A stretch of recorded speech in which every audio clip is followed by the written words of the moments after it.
Floor Leader April Connors of the 8th Legislative District and House Republican Caucus Chair Peter Abarno from the 20th District. Senator Braun, would you like to kick us off with some opening comments? Yes, thanks, Kim. Thanks for opening up. Thanks, everyone, for being here this morning. 8th week, we're getting close. Just over a week left, and I think we have a lot of excitement in that week, in the week to come. So a couple things I would mention. First of all, as you know, we've been talking about affordability for the entire session. Unfortunately, our colleagues on the other side of the aisle seem to believe that the answer to affordability is to raise taxes and spend more money on their special interest in the budgets. And I'll talk briefly about the operating budget that came out of the Senate, although since Chris Gildon is here, I'll let him go into the details. But top line, they spend $2 billion more, a total of $5 billion more than we have in revenue coming in, using one-time money from various sources, clearly unsustainable. And then they basically build in a situation where they're going to be, anywhere from $8 to $10 billion short in the next biennium. So this budget does nothing to address the spending issue. It does nothing to address the future deficit issue. All it does is spend more money on special interests for the majority Democrats. At the same time, I'm not going to talk too much. I want to bring up the income tax. I want to be clear. This is an income tax that has a high threshold. We have tried over and over again to get the Democratic majority to put some sort of barrier, a constitutional barrier on the expansion of that income tax to more folks in the future. They've refused, saying that is the decision of future legislatures, which I hope your understanding is exactly code for we're going to lower the limit in the future. And the whole branding we're using this year with high earners is just to get it across the finish line right now. A couple other things I'd mention that I think are important bills that didn't move forward. The endangerment bill that I had that made it out on a pretty bipartisan vote of the Senate was killed once again by Representative Goodman in the House, where he also killed a whole bunch of similar bills from Representative Travis Couture. So they continue to stand in the way of this. I know we use the word crisis, but when you have the kind of peak we have in fatalities of young and infant children, I think it's fair to call it a crisis, and yet they're still refusing to do anything meaningful about that, simply hoping that it will fix itself, which is both tragic and frustrating from our perspective. The other thing I'd bring up that once again did not get done this session is any meaningful reform on juvenile rehabilitation. We have the ongoing situation at Green Hill where we aren't really making progress, and once again we have not given, the Democratic majority has refused to give the department the agency any meaningful tools to maintain population at a safe level and get after the real mission when it comes to juvenile rehabilitation. And the last thing I'll mention that died is a tort reform bill. And while I'm very much in favor of tort reform, I was initially skeptical of that bill because I felt like it addressed the legal side, but not really the root cause. Senator Gildon got an amendment added that required some oversight hearings by the Senate whenever there's a high claim. I thought that was a meaningful change, and many of us on the Republican side supported it. As it made now the Senate, unfortunately, it died again also. So a lot of important legislation that didn't make it past cutoff that I think is going to hurt us in the week to come. And frankly, it's going to contribute broadly to our budget issue, both with tort liability and with additional costs. I'm going to stop there because I'm sure you have lots of questions. I'll turn it over to Representative Connors. Thank you, Senator Braun, and thank you, everyone, for being here today. Pinch hitting for Rep. Stokesbury today. But we are entering, as you know, our final 2 weeks of the legislative session. We have a ton of bills coming to the House floor today. As a matter of fact, we've already gavelled in this morning. It's going to be a fast and furious progress. We're expecting super late nights here on the House floor. We did not do a lot of work on the floor in the last couple of last week, and so we're going to be out there for a long time. We're already expecting late nights. We did the operating budget on Saturday. We were here for about 7 hours debating that budget. House Republicans put 19 or 20 amendments on the operating budget bill to actually try to help with affordability in Washington state. I don't feel like, and our caucus doesn't feel like, that majority party has done anything to truly help with affordability in Washington. We did some amendments on the floor to give property tax relief. We did some to help take some money from the CCA, which has been, $4.2 billion is what it's raised to actually give some money back to the citizens of Washington state. The CCA puts about 62 cents a gallon onto the tank of gas. House Democrats didn't want to do anything in the budget that we were trying to do to give back for affordability. As a matter of fact, they were taking money from the CCA and, can say at least they were moving some of it into working families tax credit program, which was good, but they also were raiding public works accounts. They raided our rainy day fund. And just generally increasing to a $2 billion tax increase after coming, or $2 billion budget increase after coming into the largest tax increase in Washington state history last year. So, if you have questions about that today, Rep. Bardo and I can answer those from the operating budget side. But also, that the operating budget relies on an unconstitutional income tax where they're expecting a $2.1 billion in revenue, and then also rating the Left One account, which is about $4 billion. We're expecting probably court challenges on both of those should they pass in the final budget. So that's unreliable income that they're relying on in our state budget. On the bills like Senator Braun was talking about, some bills that were killed, we have certainly been pushing in the House regarding the imminent harm for child fatalities that have been happening in our youth and foster care systems. I've had numerous debates. We had one debate during the operating budget to at least fund some help with that work that got turned down. Senator Torres had a bill over in the Senate that was also killed in the Senate committee and not to be heard about child fatalities and reporting actually near-death child fatalities, not just all the kids that have died from being in their homes with parents who are doing drugs and fentanyl and other things. And so very, very frustrating on our side to see a lack of affordability and a lack of accountability that's coming out of this session this year. So certainly open for questions. Thanks for being here today. Terrific. Thank you both. Okay, we will start with Jerry Cornfield from the Washington State Standard. Jerry, do you have a question? Yes, thank you. Good morning. Senator Braun, I believe you and other Republican leaders are meeting with the governor later today. Really just two questions that are related. What bills or topics do you plan to raise with the governor? And specifically, will you plan to ask whether where he stands on the income tax and whether he's prepared to veto it if his publicly stated conditions are not met? Well, thanks, Jerry. Yeah, I look forward to that meeting. We haven't had a meeting for a couple of weeks, and I am absolutely certain the income tax will be part of the discussion. Yeah, we'd like to know if he's really going to stand up for tax reductions associated with the bill. As you know, we oppose the bill. We think it's bad for Washington.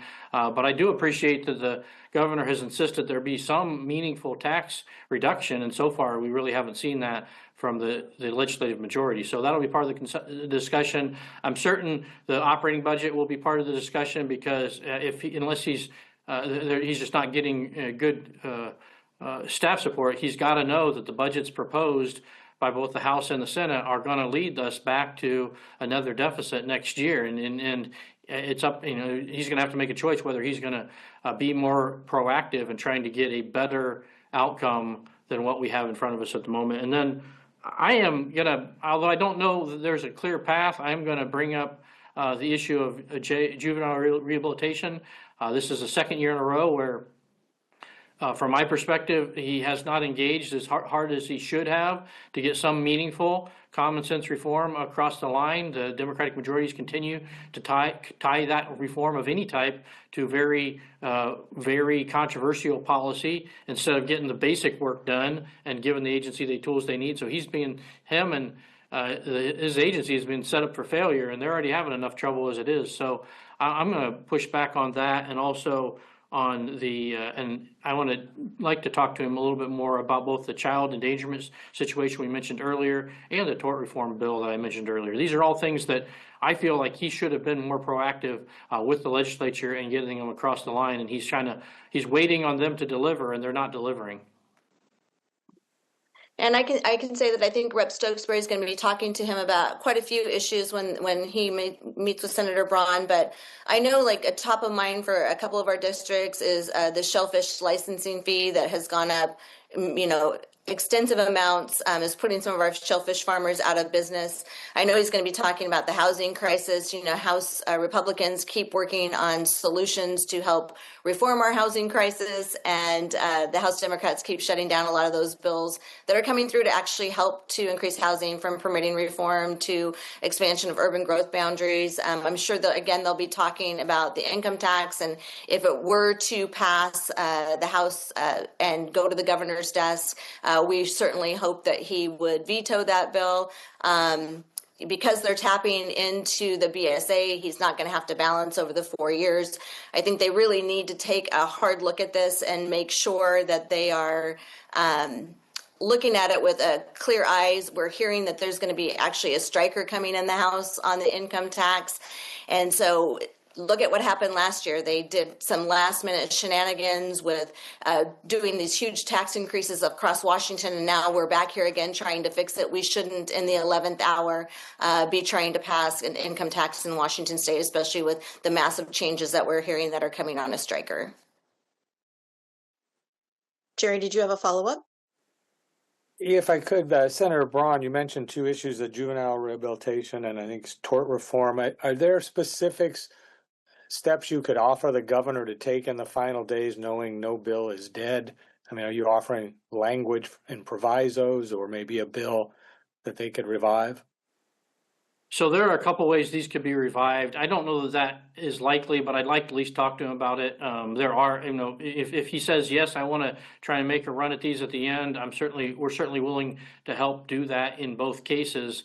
But the first question is, are you willing to do something about it? Are you going to sit on the sidelines for another session? Thank you. Okay, and next we will go to Sarah Mises-Tan with KUOW. Sarah, are you on?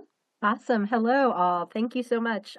Yeah, just a quick question. House Finance amended the income tax bill and made a few changes to it. I'm just curious, on your end, how much of an impact do you think the change to the sales tax break for big businesses is going to make on how much support that bill ultimately gets? And also, I know you've all been talking about just big businesses considering leaving the state. How much of an impact do you think that provision amended into the bill is going to make? Yeah, I would say, what it did is change the expiration by a year. So in neither case is there much significant tax relief for big businesses or anybody else in that change, whether it's the earlier one or a year later. So I don't think it makes a big difference. The big drivers right now, from a business perspective, are the tax in general, and what that does for big businesses. They don't pay it, of course, they've been exempted out, but smaller business and medium-sized business that are pass-through entities, they're basically the source for most of the money in the income tax, and they are, I guarantee you, because I'm talking to them, they're already making plans to either move from the state or reduce operations in the state or phase out over the next few years before this comes into play. It just puts them at a permanent disadvantage, especially businesses that are located here in Washington, but do a lot of their business in other parts of the U.S. or the world. It puts them at a permanent disadvantage to their competitors in a way that they just can't sustain. So I think if the income tax goes forward in any manner, that ship has sailed. Those changes are going to happen, and I don't think they're going to happen, tomorrow. Although some of them might, but they will happen over the next few years as this thing gets ramped into place. And one of the interesting things to me about this is the logical inconsistency of implementing an income tax and saying it's not going to have an effect on capital flight and people leaving our state, while at the same time lowering the threshold for the estate tax. and explicitly acknowledging that it's going to have an effect of people leaving our state. I don't know how you can push both of those ideas at the same time in an intellectually consistent manner. And I would just add on, especially on the estate tax piece, glad to see that they are potentially rolling that back. But people have already started making their plans. They have seen the direction that Washington is going in relations to tax policy. And so the wealthier individuals in our state that are actually leaving are not going to stop with this estate tax rollback. They have already started selling their homes. They've started buying secondary properties to maintain their primary residence. And as soon as they see this new income tax happening, they're just going to speed up leaving. And unfortunately, it's going to hurt Washington businesses as well as the growth. We've seen such amazing companies come to Washington State. It's going to stop major companies from wanting to come here. You know, we're the home of, you know, Costco and Boeing and Microsoft. And if we think that those companies want to continue to be a part of Washington or to do a startup company in Washington, we're going to see that continue to decline. I would also say that the more savvy ones are they don't believe anything on the tax front. They're watching the budget and saying, are they doing anything to get the budget under control? Which they clearly are not. And until they do that, whether the tax passes this year or next year or whenever, they have a high likelihood that there's going to be new taxes, whether the ones in front of us right now or ones that they come up with in the future. Until they get their spending under control, none of this stops. Yeah, I think Senator Braun's absolutely correct there. I mean, this budget proposal coming out of the Senate spends $5 billion more than the revenue forecast says we will have available to spend. And how does it do it? Well, I mean, through a variety of manners. It takes a lot of money from the capital budget. The Senate version takes $375 million from the public works account.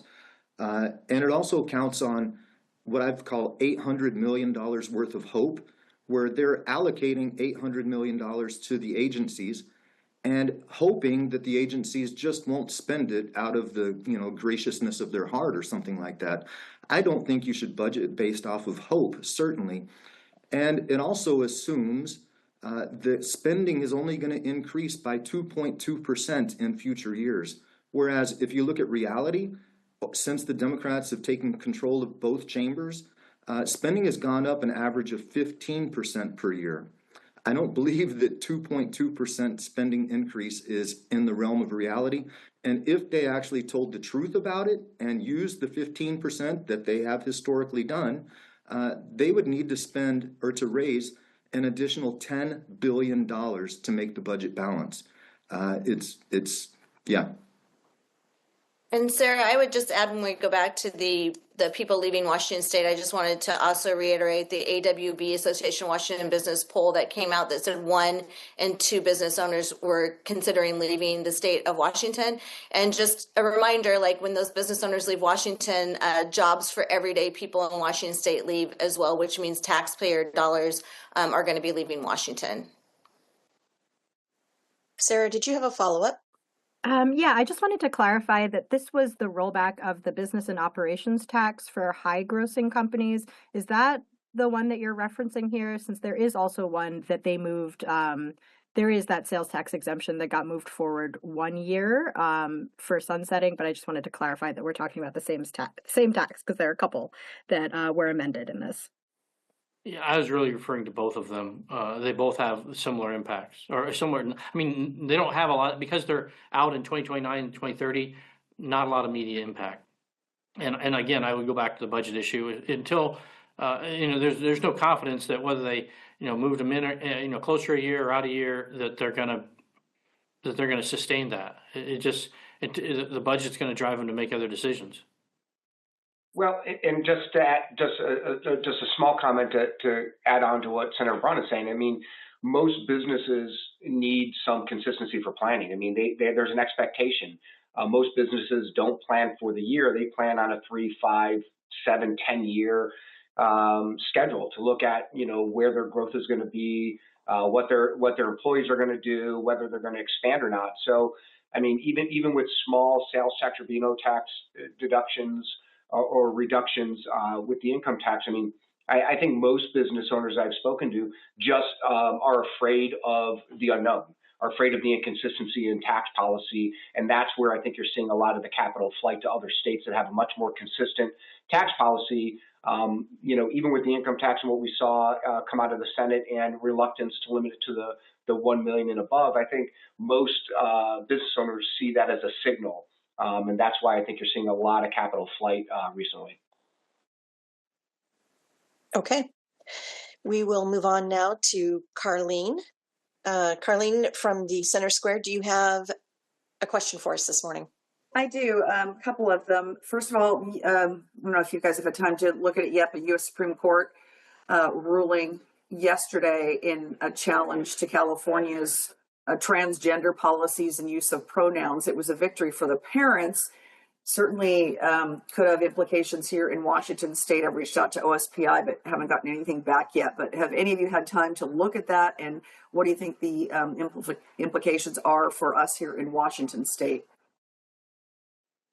So, Carlene, I did read a short article about that. I mean, what I read characterized as the largest win for parents' rights in recent history, and I agree with that. I have said for several years as we've been debating this topic that if children are having, gender dysphoria or struggling with other things, that's the absolute wrong time, the worst time perhaps, to separate them from their parents. And I certainly recognize that there may be that may be a difficult time for parents, but parents are built for difficult times, and certainly that's better than not have your family support, even if there's disagreement. And we already have rules in place, have for many decades, that address actual abusive situations, and that's a different situation.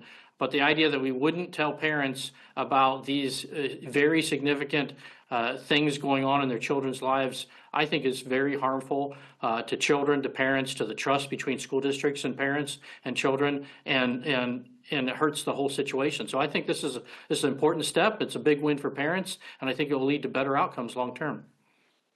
And Carlene, I think, I think you were I don't know if you were in appropriations yesterday. I saw you out in the audience yesterday when we were sitting there and we were talking about another bill, and I don't recall the bill number that's coming through the House, where there's a lot of concerns. I mean, really, we want to protect kids and make sure that they're adults before they're making adult decisions. And I'm not sure if you were there for that bill or not yesterday, but certainly hoping as the bill moves forward that there's some clarifications about, it was kind of in relation to the Bill 5599 that passed a couple of years ago, but hoping that the Democrats will be willing to put some guardrails on where if the state truly is hiding children from their parents, that they cannot be having surgeries that would be life-altering to them. And so certainly hoping the Democrats will honor some of the thought and process that we put into that battle yesterday and would amend that bill.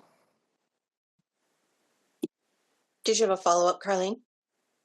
Yeah, different, but for Rep. Sabarno and Connors, I watched as that operating budget was debated on the floor on Saturday for hours, those amendments that came up, and some of the really passionate testimony, several members in tears begging for some change to the imminent harm standard. At the same time, there were some live tweets apparently going out from Representative Reed that was suggesting they're kind of mocking members that were emotional, like y'all need some trauma therapy. It seemed pretty toxic. It seemed pretty mean. I've not been able to get a response from Rep. Reed as to why she felt that necessary. Do either of you have any comments about that? Because it seemed intentionally cruel. That's just my perspective. Well, I mean, I will say that, situations like that are pretty unfortunate. I mean, I'm not going to impugn the motives of Representative Reed, but most certainly she can speak for herself.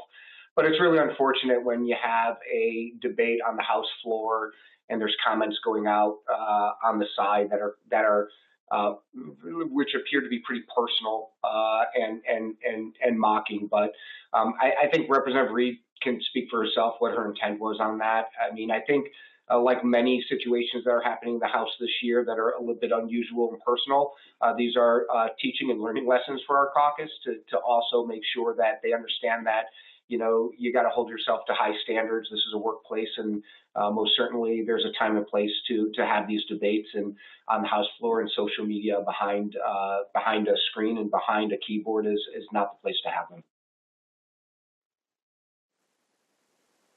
Okay, thank you. And next we will go to Shauna Sowersby from the Seattle Times. Go ahead, Shauna.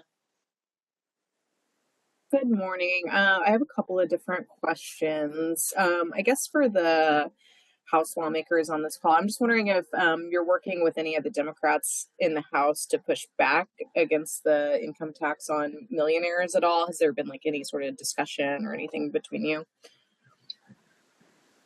Shauna, I think you've probably seen, Addison Richards, Representative Richards came out with a op-ed against the income tax. Of course, we're having conversations with various lawmakers right now to push back, and there's a lot of folks that are I feel like trying to help on that side of the aisle as well. Representative Wallen has a bill that she proposed that actually provides a constitutional amendment with it, which in order to pass an income tax, you should have a constitutional amendment and send it to the people. And so I know Representative Wallen's been working really hard on that front as well. So yes, there are people definitely on this side that we've been working with. Yeah, and I'll just add, I agree with Representative Connors. I think there's a number of Democrats that understand the gravity of this type of legislation and potentially constitutional amendment. Look, every bill that comes across the House floor should be taken seriously and is important. But this one fundamentally shifts Washington State in a direction that I think even many Democrats understand you may not be able to, depending on court scrutiny, may never be able to go back on. So I think there's a number of Democrats who understand the gravity and the impact of this, and that it could be significantly detrimental to Washington State and its future growth and prosperity. Thank you. And the next question I have, this is from Conrad Swanson about Senate Bill 6231, the tax clawback for data centers that's scheduled for Finance Committee tomorrow in the House. Wondering what the House's stance is on that bill, and if you're worried that some of the regulations that just died in House Bill 2515 might make it into the still surviving measure.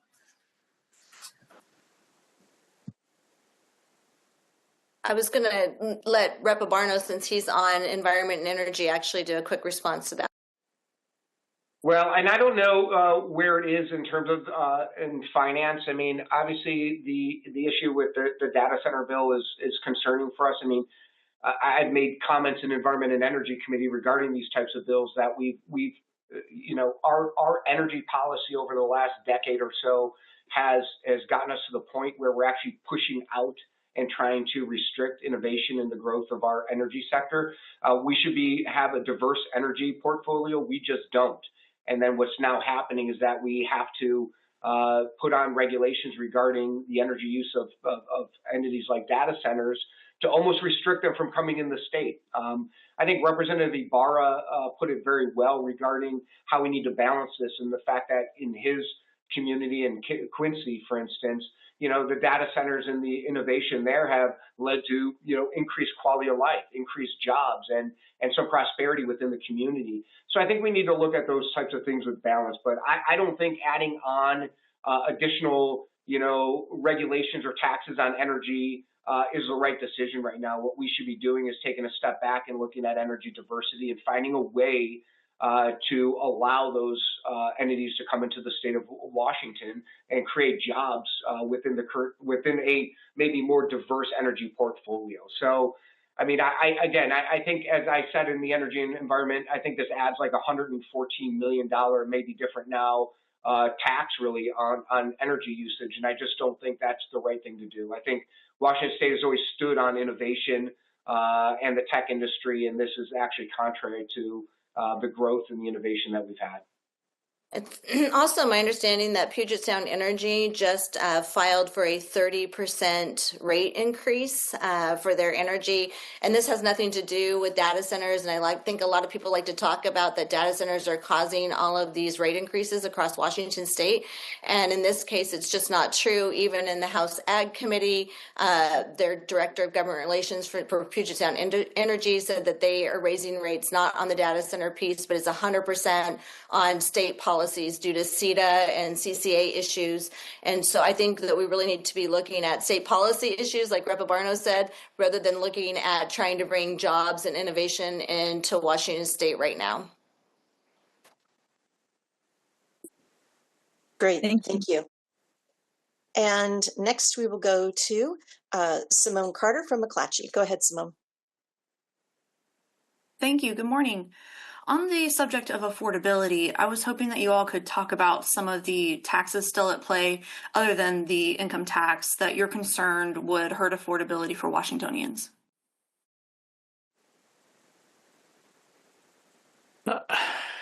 Thanks, Simone. So I'd actually like to jump in on the discussion on the one we just talked about, the removal of the tax exemption for data centers, and the way that hurts particularly rural communities or somewhat rural communities. I think Senator Gildon has one in his community that's not that rural, is it has the risk of driving off data centers. And what folks don't seem to understand is that in addition to all the construction investment, the construction jobs, the long-term jobs, these are very high asset value structures in communities that otherwise don't have a bunch of high asset. So you could have 500 million, $1 billion, $2 billion. If you go over in like the Quincy area, several $1 billion worth of assets that pay property taxes that pay for school districts, library districts, fire districts, county commissions. And if they go away because they're no longer competitive here in Washington,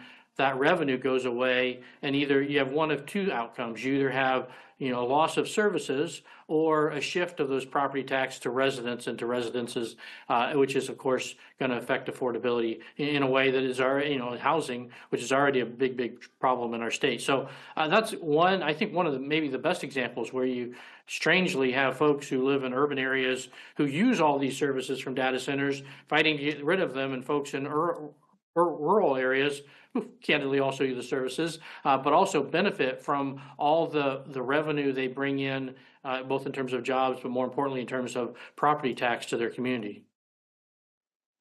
And then a couple of the other taxes that are out there are the nicotine tax, which I know that you're well aware of, raises the price of a pack of cigarettes up to $5 worth of tax, and then taxes other products at 95% of the cost. The other one is the tax on drugs, prescription drug warehousing and reselling. Both of these taxes ultimately are what we call regressive taxes, right? You can agree with the cigarette tax or not, but it is a regressive tax, and it's just another example of the logical inconsistencies of the majority party, where they rail against regressivity in our tax code and then fully, in the light of day, espouse policies that are absolutely regressive in nature. They're going to hit people at the lower end of the income level the most. It's going to increase the cost of prescription drugs on people, on hospitals, on insurers, and it's just another example of the logical inconsistencies of the majority party.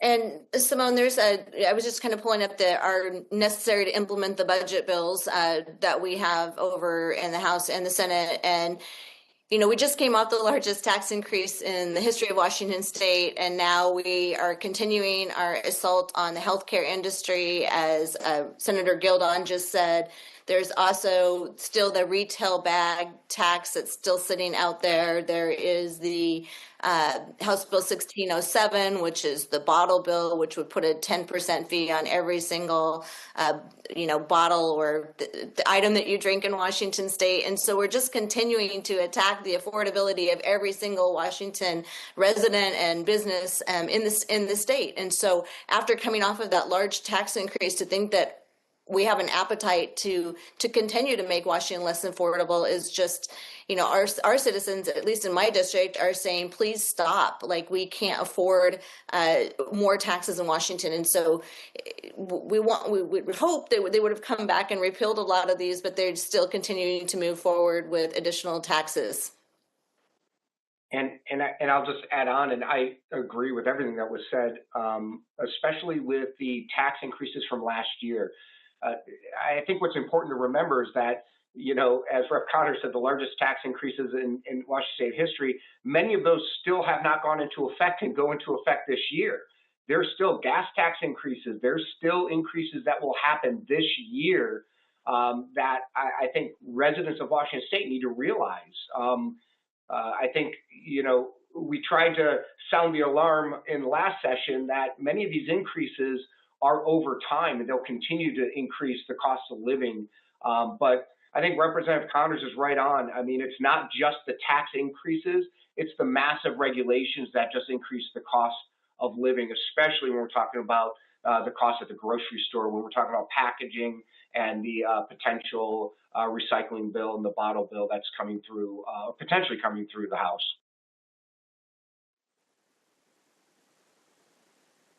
And did you have a follow-up? Yes, I had another question. Thank you. So last week, House Majority Leader Joe Fitzgibbon apologized for drinking before the end of legislative business. At the same time, I've heard anecdotally that this is just one example of a lawmaker who has appeared intoxicated on the job. I was hoping that you all would be able to talk about whether you've witnessed lawmakers on either side of the aisle who have seemed intoxicated while still at work, and comment on the broader drinking culture among lawmakers in Olympia. I did not see Fitzgibbon drunk. I saw the video. I've never seen any other member in either the House or the Senate under the influence while doing their work here at the Capitol. Yeah, and I don't have any facts of whether or not there are members that are drunk doing their job, but I think this is a good learning and teaching lesson. I think I referenced it before as well regarding text messaging while on the floor or using social media. This is a good learning lesson and teaching lesson for our caucus, and we've always cautioned our members to act appropriately and that this is a workplace. And so they most certainly should be acting that way. I mean, I think we have an elevated duty to the people of the state of Washington, and we continue to educate our members to act accordingly. Thank you. And next we will go to Mitchell Rowland from the Spokesman. Go ahead, Mitchell. Good morning, guys. Both the House and the Senate passed their budget or their respective operating budgets on Friday and Saturday. As we go through this next process, I was just wondering how much involvement your caucuses have kind of in hammering out the budget deal that'll come out of conference next week. In the House, I can tell you, Mitchell, we have zero influence in that budget. We are allowed at the beginning of session to kind of do an overview of what would be the governor's budget. And then once that happens, the House is completely shut out of the room and not allowed to have any say at all into the budget process. Yeah, and similar in the Senate. This is the time of year when I call it the Democrat on Democrat crime happens, where they are, they have their competing priorities and they're working, within their own caucus to figure out which priorities are going to prevail. And this is not a part of the process where Republicans typically have any insider influence into. I want to add one thing. It's in some ways even worse than they don't invite us into the room as they're negotiating the budget. They also, for many years now, since they got majorities in both chambers, have used the conference process, which means once they work out everything behind closed doors and it comes to a vote, there is no opportunity for amendments or change to the budget. It's just whatever they worked out, and so they got to go vote on it, and that's it.